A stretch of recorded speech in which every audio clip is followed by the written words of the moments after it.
அதிகாரம் 60. கர்த்தர் தம்முடைய சபையோடு செய்து கொண்ட உடன்படிக்கையை பற்றி இந்த அதிகாரம் முழுவதிலும் விவரித்து சொல்லப்பட்டிருக்கிறது. சபை நீடித்த காலத்திற்கு நிலைத்து நிற்கும்.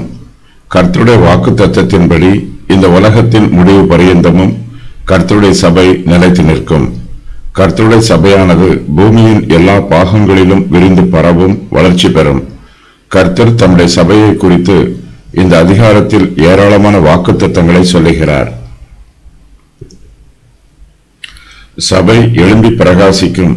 கர்த்தருடைய மகிமை சபையின் மேல் உதிக்கும். சபை விரிவடையும், வளர்ந்து பெருகும். கர்த்தருடைய சபையில புதிய விசுவாசிகளும் சேர்த்து கொள்ளப்படுவார்கள்.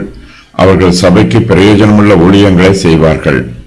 சபைக்கு மனுஷர் மத்தியிலே அதிக கனமும் மகிமையும் உண்டாயிருக்கும்.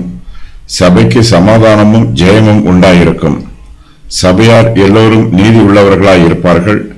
சபையின் மகிமையும் சந்தோஷமும் நித்திய காலத்திற்கு நிலைத்து நிற்கும். யூதர்கள் பாபிலோன் தேசத்து சிறையிருப்பில் இருந்து விடுதலை பெற்று தங்கள் தேசத்திற்கு திரும்பி வருகிறார்கள்.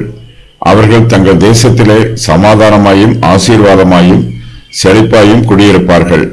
இந்த தீர்க்க தரிசனம் புதிய ஏற்பாட்டு காலத்தில் பூரணமாய் நிறைவேறும் என்று வேத பண்டிதர்கள் வியாக்கியானம் சொல்லுகிறார்கள். மேசியாவின் ராஜ்யத்தில் சமாதானமும் ஆசீர்வாதமும் நிரம்பி இருக்கும்.